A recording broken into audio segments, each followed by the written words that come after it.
Tema de hoje: um coração alegre. E por que um coração alegre? Aliás, tenho falado aqui, no último mês de outubro, estudamos sobre o coração humano, a mente humana. E eu tinha esses 5 temas, e como mês passado, um dos domingos, nós transformamos ele em especial, trouxemos 2 pregadores, eu gostaria de encerrar, como não deu para falar no domingo, no mês passado, hoje, falando sobre um coração alegre. E falando sobre um coração alegre, eu quero começar citando um texto bíblico, porque nosso estudo aqui é baseado na Bíblia. E em Provérbios 17, 22, amém? Estão me ouvindo bem aí? Provérbios 17, 22, na versão do João Ferreira de Almeida, não sei se os irmãos conseguiram ali, amém? Diz assim: o coração alegre é como o bom remédio, mas o espírito abatido, triste, cabisbaixo, seca até os ossos. Isso segundo a Bíblia. Na versão que nós usamos, NVI, esse texto ficou assim: coração bem disposto é remédio eficiente, mas o espírito oprimido resseca os ossos. E é interessante que eu gosto sempre de pesquisar, quando vou desenvolver um tema, o significado da palavra principal. Por exemplo, alegria. Segundo o dicionário, alegria é um estado de viva satisfação, de contentamento, é um estado de contentamento, é um estado de regozijo, de júbilo, de prazer. E interessante que existe uma conexão entre alegria com gratidão, porque quem é alegre é grato. Quem vive uma vida alegre é uma pessoa grata. A alegria começa junto com a gratidão que nós temos todos os dias em relação às nossas vidas. A gente fala muito sobre ser alegre, viver feliz, mas será que realmente somos? No momento que nós estamos vivendo, no tempo que nós estamos vivendo, como é que a gente busca esses sentimentos de gratidão e principalmente de alegria? Será que é possível viver alegre nos tempos atuais? É só ler a Bíblia, meu irmão, minha irmã.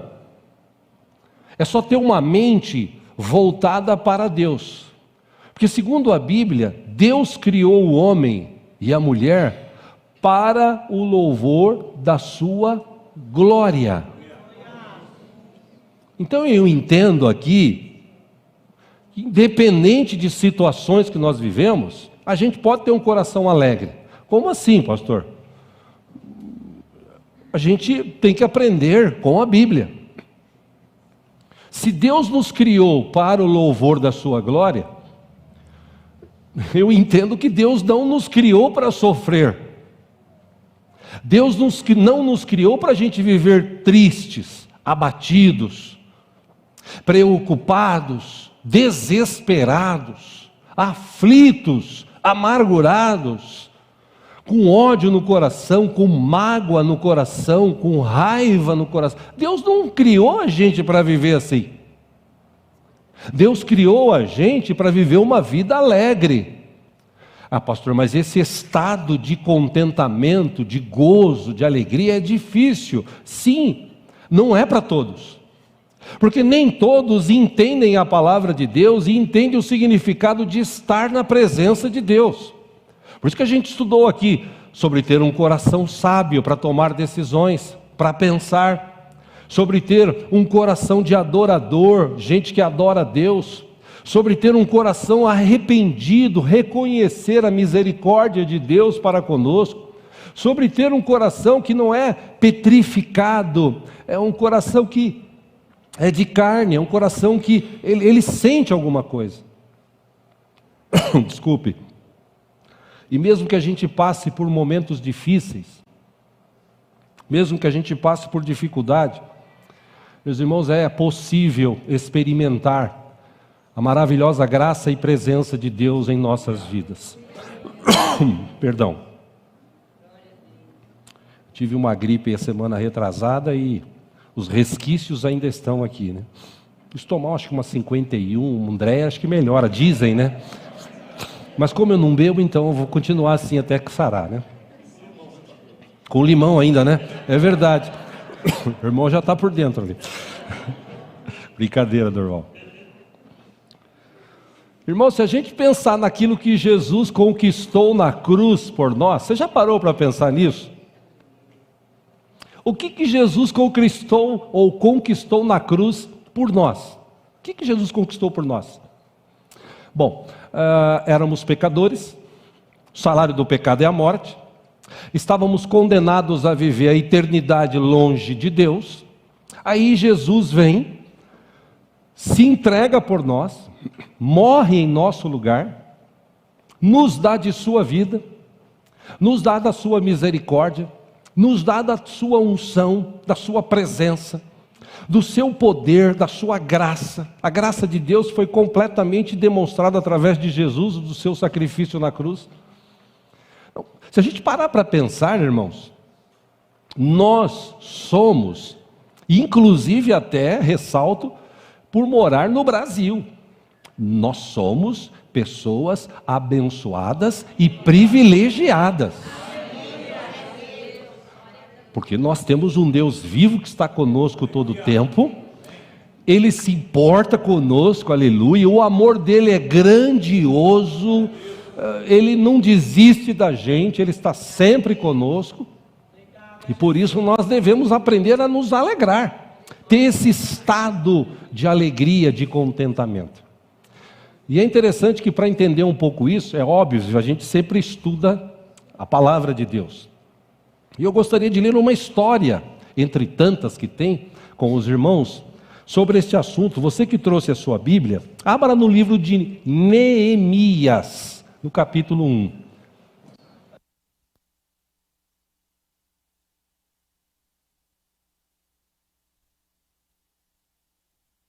Bíblia, pastor, tem Neemias sim, pode procurar que você acha.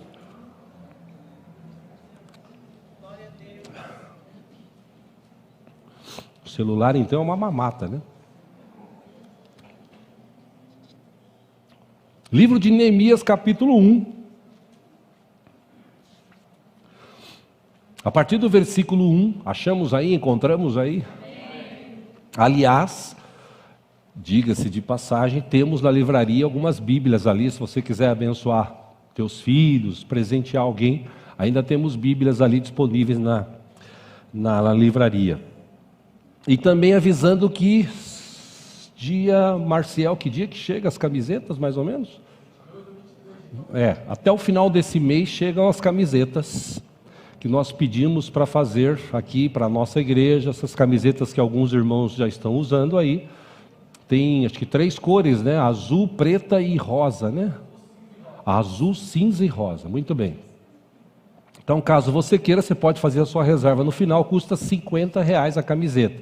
Mas é aquele pano bom, mesmo lugar que o pastor Walter faz, a gente mandou fazer aquele pano bom, impressão boa, dura bastante. Neemias capítulo 1, a partir do versículo 1 diz assim: palavras de Neemias, filho de Acalias. No mês de Quisleu, no 20º ano, enquanto eu estava na cidade de Suzã, versículo 2, Anani, um dos meus irmãos, veio de Judá com alguns outros homens, e eu lhes perguntei acerca dos judeus que restavam, os sobreviventes do cativeiro, e também sobre Jerusalém. Versículo 3, e eles me responderam: aqueles que sobreviveram ao cativeiro e estão lá na província, passam por grande sofrimento e humilhação. O muro de Jerusalém foi derrubado e suas portas foram destruídas pelo fogo. Versículo 4, Neemias descreve: quando eu ouvi essas coisas, eu sentei-me e chorei. Eu passei dias lamentando-me, jejuando e orando ao Deus dos céus. Versículo 5: então eu disse: Senhor, Deus dos céus, Deus grande e temível, fiel à aliança e misericordioso com os que te amam e obedecem aos teus mandamentos. 6: que os teus ouvidos estejam atentos e os teus olhos estejam abertos para a adoração que o teu servo está fazendo diante de ti, dia e noite, em favor dos teus servos, o povo de Israel. Confesso os pecados que nós, os israelitas, temos cometido contra ti. Sim, eu e o meu povo temos pecado. 7: agimos de forma corrupta e vergonhosa contra ti. Não temos obedecido aos mandamentos, aos decretos e às leis que deste ao teu servo Moisés. Versículo 8: lembra-te agora do que disseste a Moisés teu servo: se vocês forem infiéis, eu os espalharei entre as nações. 9: mas se voltarem para mim, obedecerem aos meus mandamentos e os puserem em prática, mesmo que vocês estejam espalhados pelos lugares mais distantes debaixo do céu, de lá eu os reunirei e os trarei para um lugar que escolhi para estabelecer o meu nome. 10: estes são os teus servos, o teu povo. Tu os resgataste com o teu braço, o teu grande poder e com o teu braço forte. Versículo 11: Senhor, que os teus ouvidos estejam atentos à oração deste teu servo e à oração dos teus servos que têm prazer em temer o teu nome. Faze com que hoje este teu servo seja bem-sucedido, concedendo-lhe a benevolência deste homem. Aí ele encerra dizendo: nessa época eu era o copeiro do rei. Deixa aberto aí, não fecha ainda não. Meus irmãos, nesse texto aqui, Neemias, que também estava vivendo uma vida cativa, claro que num outro lugar, a serviço do rei que comandava aquela região,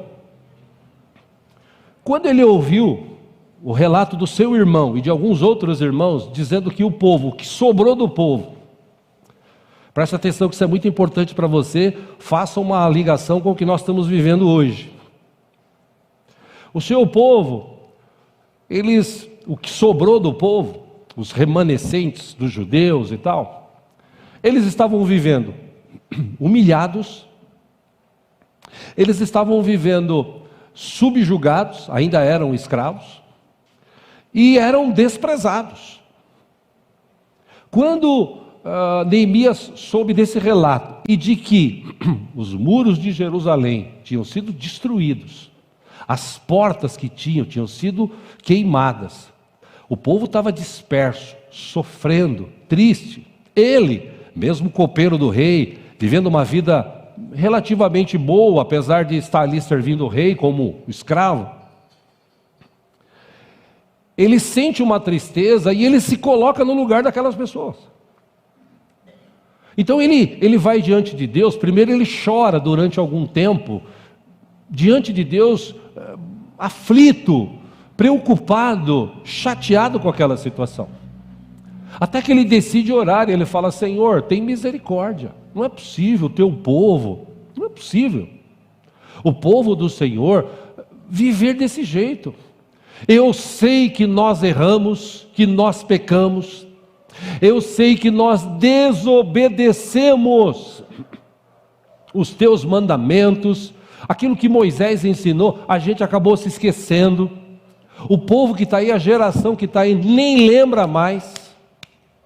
Então por isso a gente entendeu que nós pecamos, mas Deus, como tu és um Deus compassível, misericordioso, lembra da gente, tem misericórdia de nós. E Neemias, ele assume uma posição que talvez pouquíssimos hoje no século atual assumiriam, de ver aquela situação e falar: eu vou lutar por isso. O texto diz, se você continuar lendo, que primeiro ele foi falar com o rei, e ele foi servir o rei, o texto diz, e ele estava meio triste, o semblante triste. Aí o rei falou: por que está acontecendo que você está triste? Estou vendo que você está triste e tal. Ele falou: não, está acontecendo uns negócios. Mas conta para mim. Então, o meu povo lá, aquela região, eles estão tão tristes, chateados, sem esperança nenhuma, humilhados, subjugados, e poxa, isso está doendo, porque são pessoas que fizeram parte da minha tribo, da minha etnia, meu pai e minha mãe eram de lá, enfim, um negócio triste, e eu não estou, concordando com isso, eu estou triste. Aliás, até eu queria aproveitar e falar com o senhor, se o senhor permitiria que eu passasse um tempo lá, para tentar dar um jeito. E o rei olhou para ele e falou assim: quanto tempo? Porque o rei gostava do serviço do cara. O cara era um bom copeiro. Quanto tempo? Olha, não sei, alguns meses, talvez, dias, meses. Eu preciso que o senhor me ajude, me dê uma autorização para eu ir lá e tentar reconstruir, mesmo o povo do jeito que está, mesmo escravos e tal. Acho que o povo precisa de uma esperança, precisa de uma palavra de fé. Pois o rei, movido por Deus, deu as cartas para ele e ele foi para lá. Meu irmão, lembre-se, eu estou falando de alguém que estava vivendo uma vida comum, como escravo, mas era bem quisto, ele trabalhava bem, ele comia bem, ele dormia bem, ele estava ali servindo ao rei. E eu estou falando de outras pessoas que estavam vivendo um momento muito difícil. Hoje nós vivemos talvez o inverso disso, que as pessoas hoje não se preocupam com os outros. As pessoas querem mais dinheiro, e bens e dinheiro para suas vidas. Elas se esquecem de abençoar, de ajudar os outros, esquecem da obra de Deus, esquecem dos mandamentos de Deus, esquecem-se de servir a Deus. E naquela época, esse povo viveu isso, e por causa disso, eles se afastaram de Deus e foram subjugados. Bom, Neemias, segundo a história, ele foi para reconstruir. Em primeiro lugar, reconstruir a vida, a esperança das pessoas. E por conta dessa decisão, meu irmão, no caminho, ele já foi sendo perguntado, e ele mostrava as cartas que o rei dava, falou: você vai fazer isso? Os caras começaram a falar: não, não vamos deixar esse cara levantar os muros de Jerusalém, não. Esse povo tem que sofrer, esse povo tem que se lascar, no palavreado de hoje, tá, gente? Deixa eles lá. E Neemias falou: não, se Deus mandou, está no negócio, se Deus autorizou, eu vou. E ele chegou lá, ele reuniu, enfrentou toda aquela animosidade, toda aquela dificuldade, reuniu os irmãos e falou: irmãos, a gente precisa tomar um posicionamento. Esse posicionamento vai além do que vocês estão vivendo hoje. Vocês estão sem esperança, tristes, humilhados. Deus não quer isso para a gente. Sabe por que aconteceu isso? Porque nós nos afastamos da presença de Deus. Mas Deus é tão bom, mas tão bom, irmãos. Aliás, se você puder falar isso para a pessoa do teu lado, diga para ele assim: Deus é bom.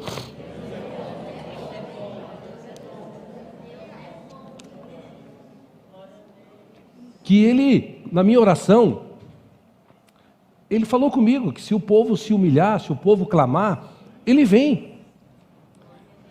Então, irmãos, esse Deus que vocês acham que se esqueceu da gente, não, ao contrário, nós que nos esquecemos dele. Mas vamos lembrar dele hoje, vamos colocar a nossa vida diante dele, vamos nos levantar, vamos para frente.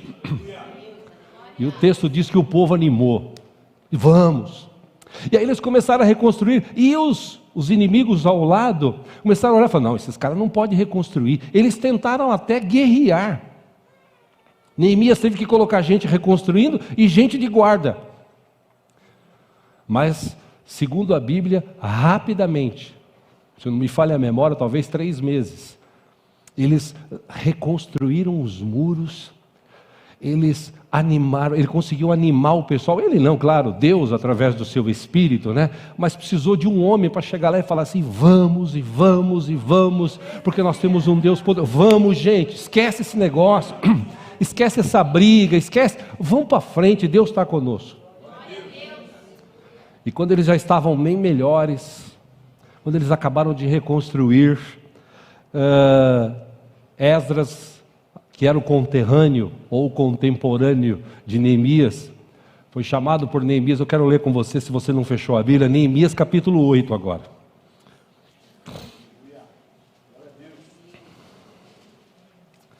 Neemias capítulo 8, versículo 5.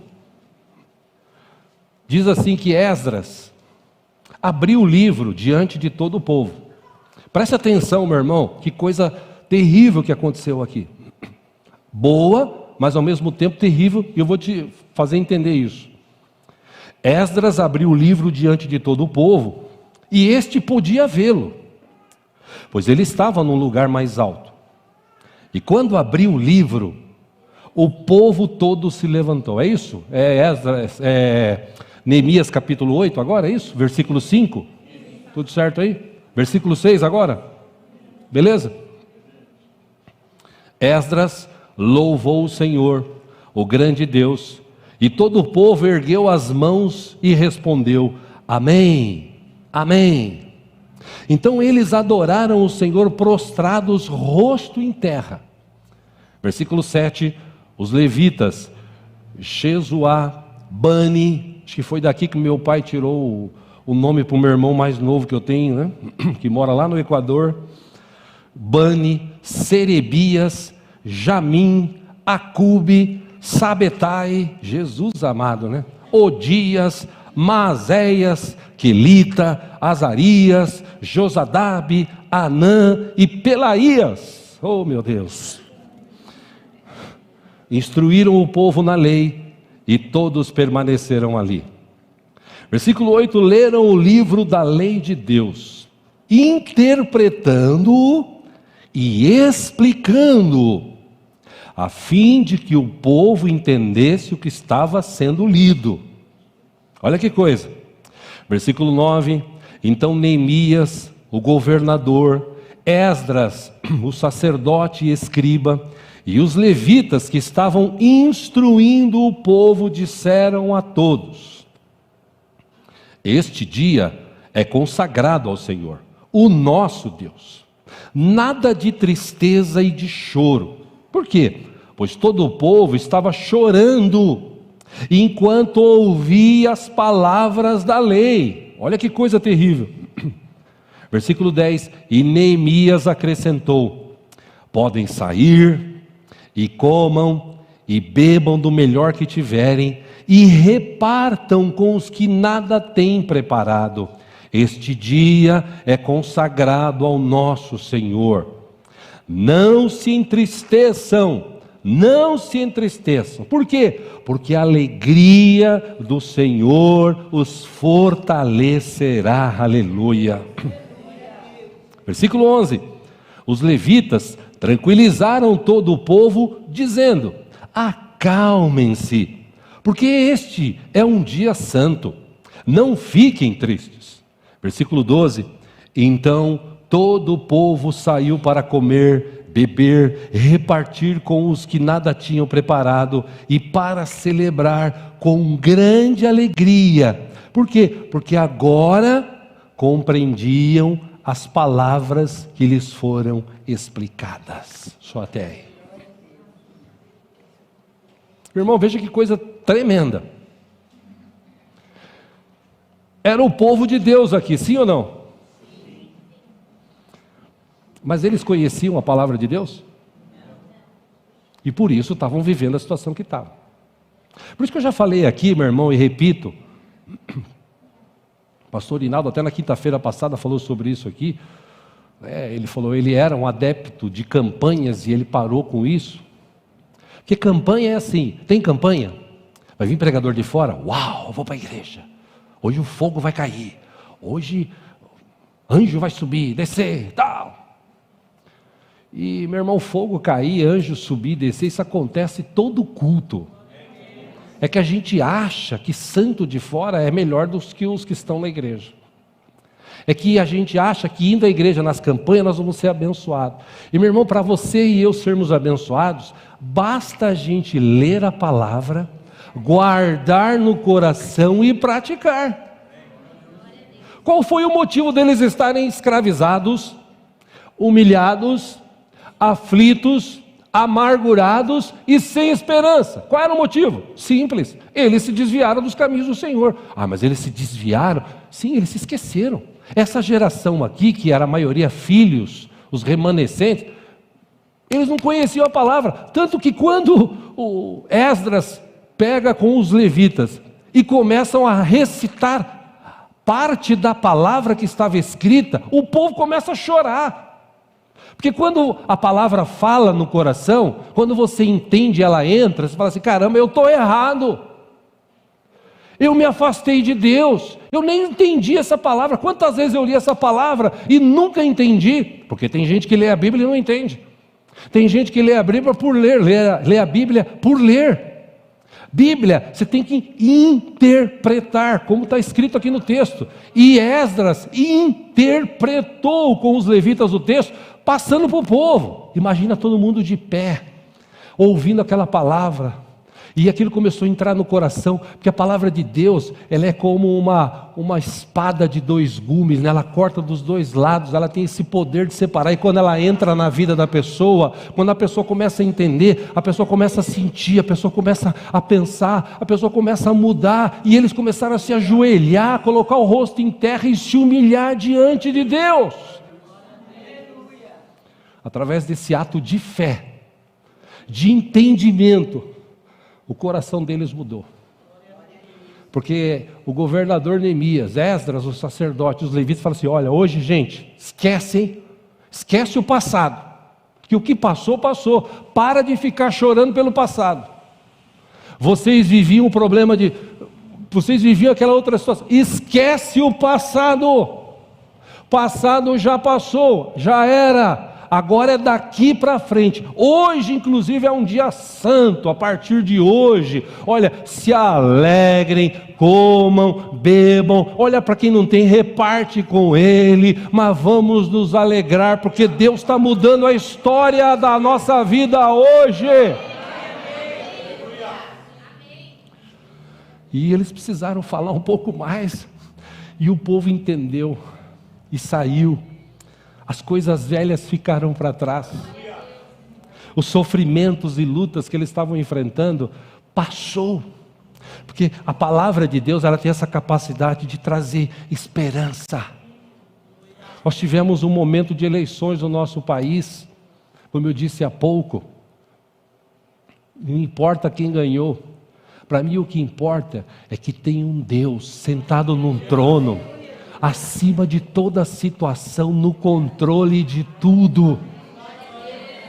Esse Deus sustenta a gente, esse Deus nos capacita, esse Deus nos fortalece. Não é candidato, governo que vai prevalecer sobre as nossas vidas. O que vai prevalecer sobre as nossas vidas é o poder grandioso do nosso Deus. Essa é a palavra de esperança para mim e para você, porque esse mundo vai acabar mais cedo ou mais tarde. Mas nós, que temos um Deus vivo e poderoso, meu irmão, a gente tem que se alegrar. Ai, pastor, eu fiquei triste, decepcionado. Uma irmã de uma outra igreja até falou para mim: pastor, tanta profecia que teve, que ia mudar e tal. Eu falei: irmã, profecia, se ela é de Deus, ela se cumpre. Mas não baseie a tua vida em profecia, baseie a tua vida na palavra de Deus. E a palavra de Deus diz que no final dos tempos, o amor das pessoas ia esfriar, as dificuldades aumentariam, os problemas seriam maiores, haveria guerra, rumores de guerras, haveriam situações como nós estamos vendo acontecer no mundo todo, mas, e eu gosto sempre de ressaltar isso, mas nós temos um Deus sentado num trono de glória, que controla todas as coisas. E eu e você vamos morrer no dia que tiver que morrer determinado por Deus. Até lá o diabo pode lutar, pode fazer o capeta. mas só vamos morrer no dia que Deus determinar ou determinou, ponto. E eu ainda espero viver um bom tempo para ver e participar daquele momento que a igreja está sendo recolhida, num piscar de olhos, chegando na glória com o Senhor. Independente de qualquer coisa, irmão, o que aconteceu até agora, esquece. Não vai mudar nada você ficar bravo, chorar, se desesperar, não vai mudar nada. O que vai mudar? É ler a palavra, interpretar a palavra. E a palavra diz que haveriam tempos difíceis. Jesus falou: no mundo vocês terão alegria, contentamento, carro, casa, dinheiro, a hora que vocês quiserem, amém? No mundo vocês vão ter aflições, mas eu venci o mundo, disse Jesus. E Ele já nos deu uma vitória na cruz do Calvário. Quero ler mais um texto aqui com os irmãos, para começar a encerrar aqui, livro de Tiago, capítulo 1, vamos ler juntos aí. E você sabe quando eu falo que estou encerrando, falta 30 minutos, né? Amém. Livro de Tiago, capítulo 1.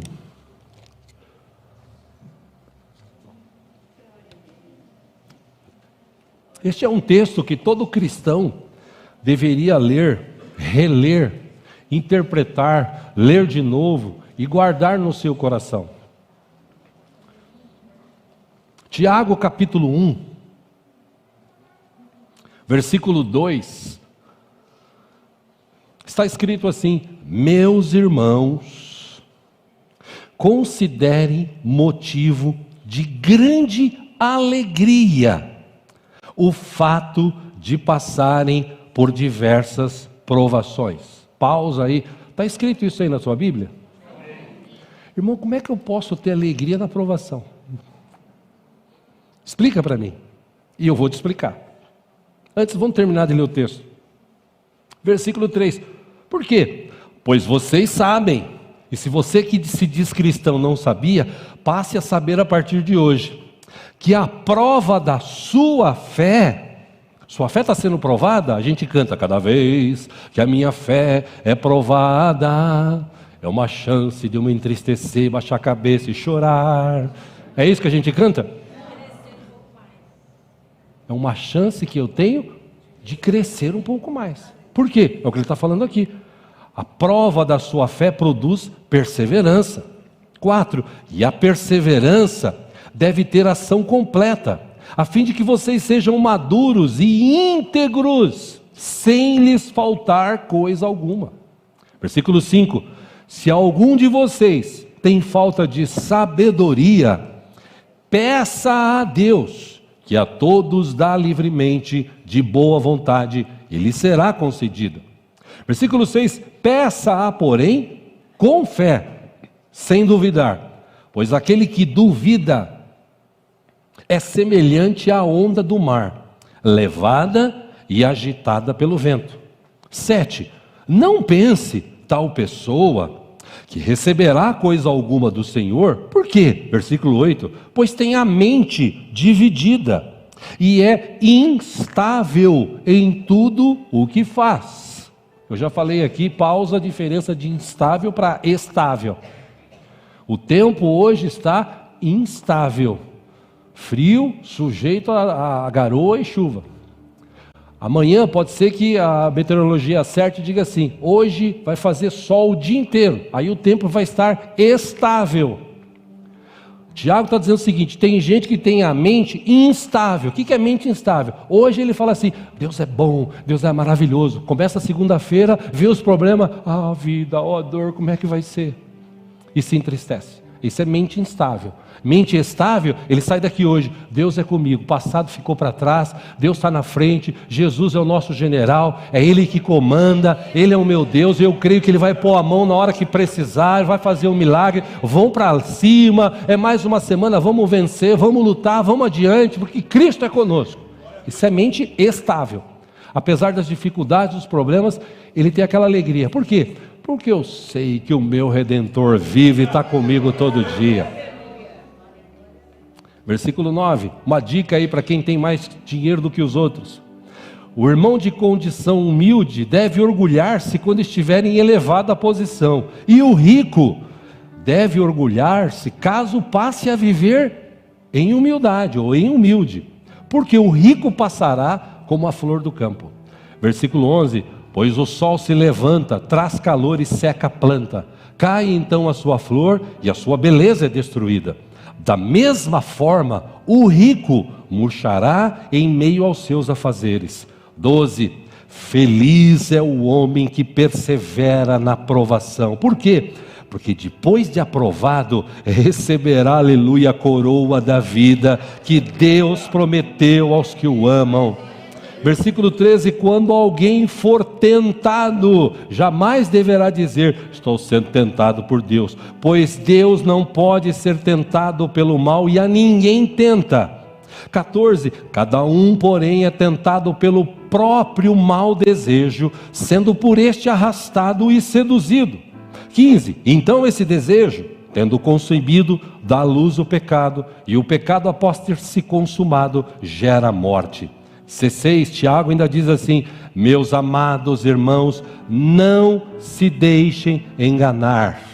17, toda boa dádiva e todo dom perfeito vem do alto, descendo do Pai das luzes, que não muda como sombras inconstantes. 18 e último, por sua decisão, Deus decidiu, por sua decisão, Ele nos gerou pela palavra da verdade. Para quê? A fim de sermos como os primeiros frutos de tudo que Ele criou. Meu irmão, Deus decidiu, escolheu a gente, Deus permitiu que a gente fosse salvo. Para a gente estar aqui hoje e ter um coração alegre. Como assim ter um coração alegre? Meu irmão, Deus não criou a gente para viver abatido, cabisbaixo. Nós estamos salvos. Cristo já pagou o preço por nossas vidas. Nosso nome já está escrito no livro da vida. E se permanecermos firmes, nós vamos viver a eternidade na presença do Senhor. Jesus inclusive falou sobre isso. Porque essa é a questão, meus irmãos, na cabeça dos crentes de hoje. Eu vou viver feliz, alegre, se eu tiver dinheiro, se tiver a conta no banco está cheia, o gás está cheio, o aluguel está pago, a prestação está paga, o meu carro, meu trabalho, eu estou alegre, porque, nossa, Deus é bom. Jesus foi além. Num dos seus ensinos, em Mateus 13, 44, acompanhe aqui, Jesus disse assim, o reino dos céus é como um tesouro escondido num campo. O reino dos céus, onde nós vamos viver eternamente. Amém? Amém. Graças a Deus, todo mundo concordou, né? Acho que ninguém quer viver longe do reino dos céus aqui, né? Então, o reino dos céus é como um tesouro escondido num campo. Certo homem, tendo-o encontrado, escondeu-o de novo. E então, cheio de alegria, ele foi, vendeu tudo o que tinha e comprou aquele campo. O que Jesus quis dizer com isso? O reino dos céus vale mais do que tudo que eu e você podemos ter nessa terra. Porque tudo que eu e você podemos ter e viver nessa terra passa, corrói, acaba e se bobear até tira a gente da presença de Deus. Lembra do povo na época de Neemias? Agora, quando a gente entende que nós já somos cidadãos dos céus. Paulo fala sobre isso. Nós já somos cidadãos dos céus. O nosso nome já está escrito. A nossa morada celestial já está preparada. Vou falar de novo. A nossa morada celestial já está preparada. Todos aqui já receberam Jesus como Senhor e Salvador? Então fala para a pessoa que está do seu lado, você é um cidadão ou uma cidadã dos céus. Nunca se esqueça disso.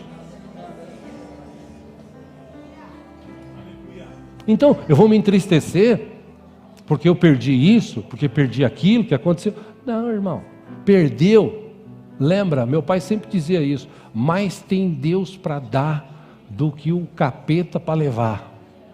Entendeu? Se você perdeu, passou, esquece, viva daqui para frente, aproveite o que Deus tem de melhor ainda para acrescentar na tua vida. Olha para frente, olha para Jesus. Por que você perdeu? Você fez um negócio errado, enganaram você.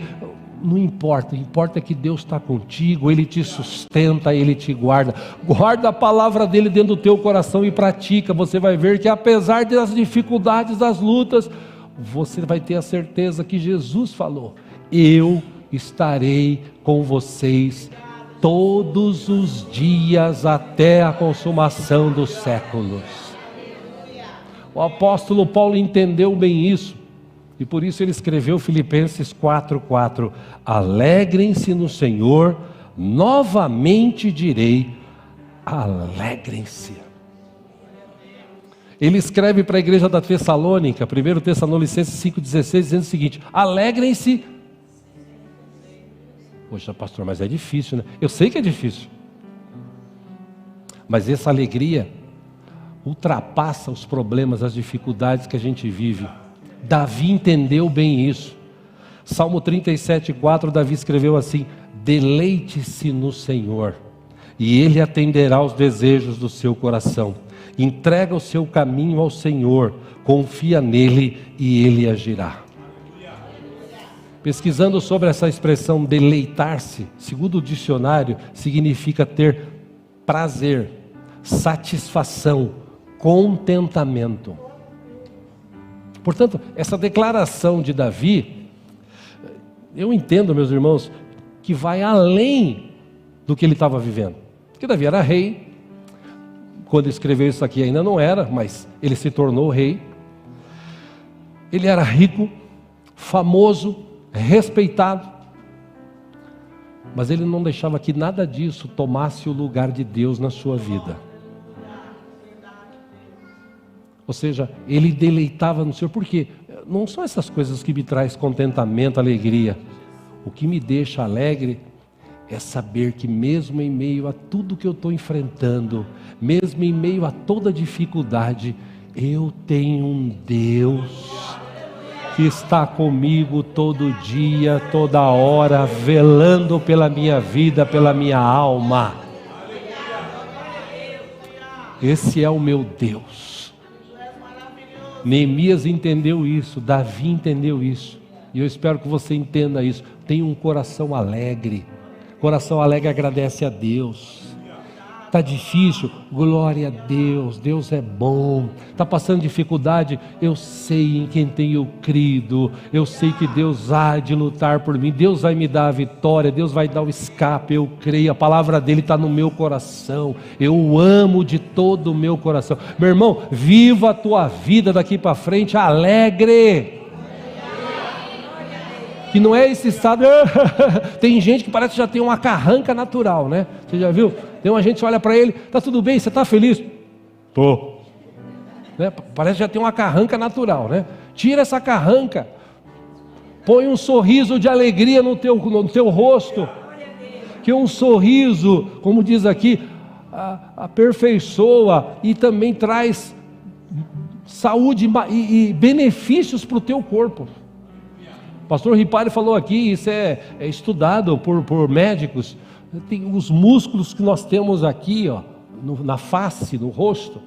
Quando você movimenta eles sorrindo, isso traz um tipo de contentamento que afeta o teu corpo. Então, sorria da vida, sorria de você mesmo. Eu faço isso, às vezes eu levanto de manhã, olho no espelho, meu irmão, dá até dó. Mas eu falo assim: tá aí um cara bonitão, eu tenho que apesar de estar com o cabelo despenteado e tal, tá aí, ó, tá aí um servo de Deus, tal. Aí eu troco de roupa, pentio o cabelo, escovo os dentes, quando eu olho de novo, olha que gatão. Você tem que se alegrar, meu irmão. Sim ou não? Ou será que só eu que faço isso? Mas ninguém faz isso. Olha, a vida foi cruel com você. Irmão, pelo amor de Deus. Alegre-se, dá risada da vida. Você foi feito para sorrir. O diabo quer te entristecer. Deus quer que você viva feliz, porque Ele está contigo todo o tempo. Eu acho que eu já até falei aqui uma vez, eu lembrei aqui agora, uns anos atrás eu trabalhava lá, tinha uma empresa lá em Interlagos, né? E eu peguei uma vez ali o corredor norte-sul, e quando eu cheguei na Washington Luiz, lá na frente, né, tudo parado, falei, meu Deus do céu, naquela época eu ficava nervoso, né, meu Deus, que trânsito, desgraça, e tal, e não adiantava nada, só ficava nervoso. Aí eu vi os carros descendo ali, aí eu vi uma rua à direita, né, falei, opa, à direita, ninguém está indo, eu fui, e entrei aqui, entrei ali, eu não conhecia muito naquela época, né? Entrei aqui, entrei ali, entrei lá em cima, opção para a esquerda, direita, vou para a direita, entrei, quando eu chego, eu saí no mesmo lugar onde eu estava, juro. Aí eu parei, comecei a dar risada de mim mesmo, falei, bicho tonto, aí eu dei risada. Você tem que dar risada, porque se eu ficasse mais nervoso, é capaz de eu ter um ataque ali. Faz parte da vida se alegrar. Eu não vou nem falar quando eu fui fazer a primeira vez um exame que eu fiz, entendeu? Que depois que eu saí dali, eu parei, fiquei 5 minutos dando risada, mas dando risada. Tem cara que tem medo, mas eu dei tanta risada, tanto que eu tive que ligar para alguém para expressar essa alegria. Liguei para o meu irmão, o pastor Marco, ele quase morre de tanta risada. A esposa dele falou, para de rir, senão você vai morrer, que ele perdeu o ar. A gente tem que se alegrar. Apesar das dificuldades, Deus está conosco todo o tempo. Você tem um final de ano para viver, viva alegre. Pastor, mas e se eu não comer isso? Não tem problema, meu irmão, Deus há de prover, Deus há de te abençoar. Olhe para frente, olhe para o alto, Deus está conosco. Amém, a Ele toda a honra, toda a glória, todo louvor e toda a adoração, aleluia, ao nosso Deus, aleluia.